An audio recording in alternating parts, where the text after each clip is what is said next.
Without mercy and full of destructive power, Russia's thermobaric bombs have once again shown their fangs in Ukraine. What should we not overlook about this deadly weapon?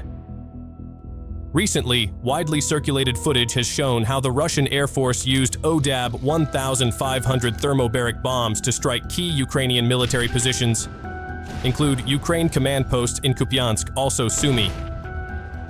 These attacks demonstrate how this advanced weapon is being used to significantly weaken Ukraine's combat capability and troop coordination. A command post is the nerve center of control and decision-making within a military structure. It is where commanders and their staff organize strategy, coordinate troop movements, and manage communication between units in the field.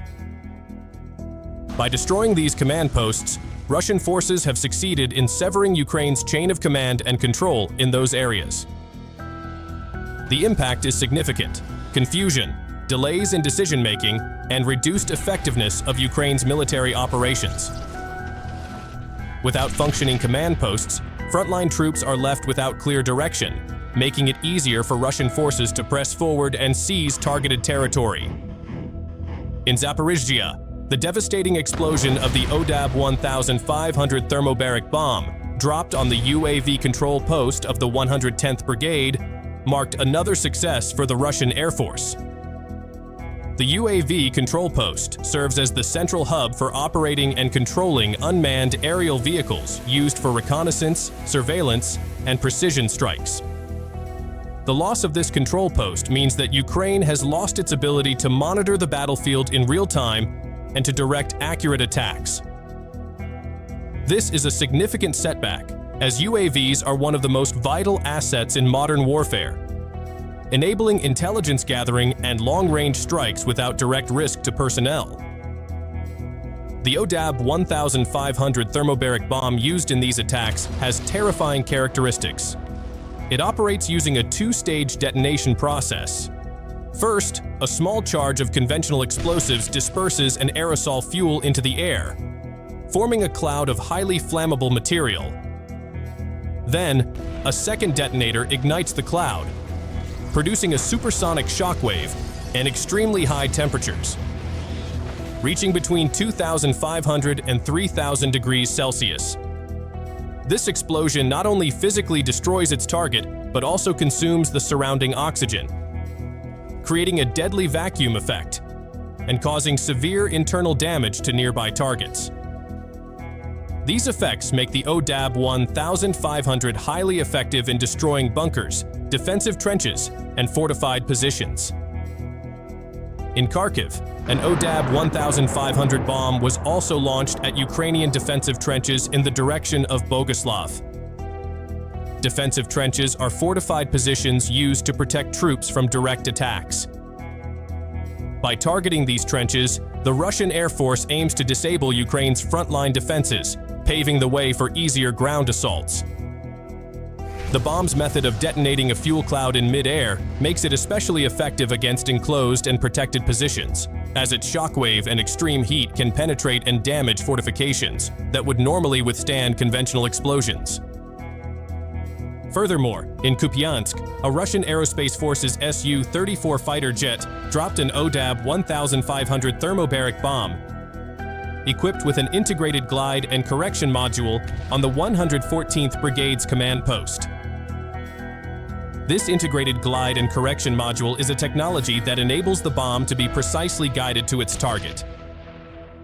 With this system, the accuracy of the strike increases significantly, reducing the likelihood of missing the target and enhancing the effectiveness of destroying high-value targets, such as command posts.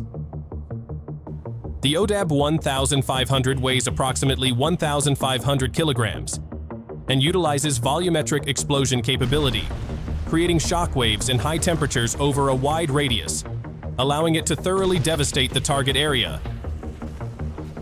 In addition to the ODAB 1,500, the Russian Air Force also uses various types of thermobaric bombs and other precision weapons in its operations in Ukraine, from the Fab 500 to the TOS-1 and other advanced weaponry. These bombs are designed to destroy fortified positions, command facilities, and critical military infrastructure with massive explosive power and high penetration capability. Such weapons allow Russia to significantly suppress Ukraine's combat capabilities, especially in battles that demand rapid and precise airstrikes. Strikes using ODAB 1,500 thermobaric bombs in various strategic areas of Ukraine demonstrate how modern military technology is being used to change the dynamics of warfare.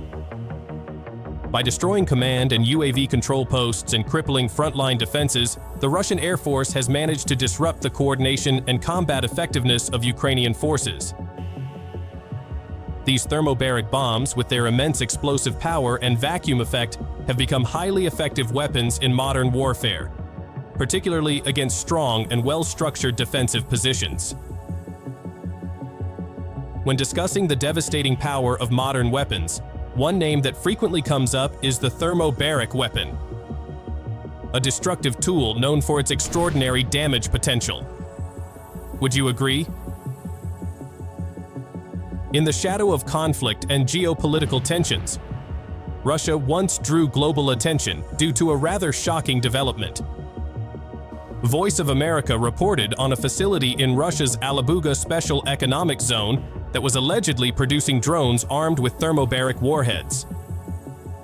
These aren't just ordinary drones. They are said to carry a deadly combination, thermobaric warheads and advanced decoy systems. Upon detonation, these warheads create a vortex of extreme pressure and heat, capable of penetrating thick concrete walls. The explosion sucks oxygen from the surrounding area, leaving anyone caught in its path no chance to take a final breath.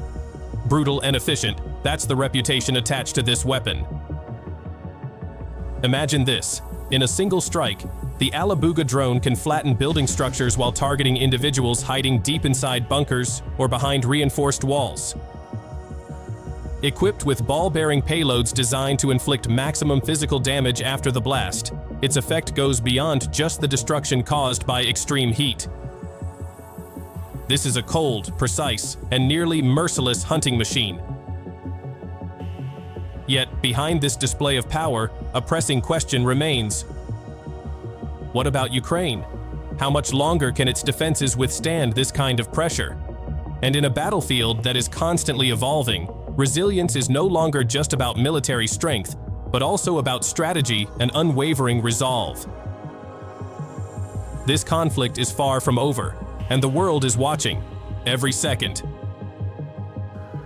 That's all for today's episode, and thanks for watching.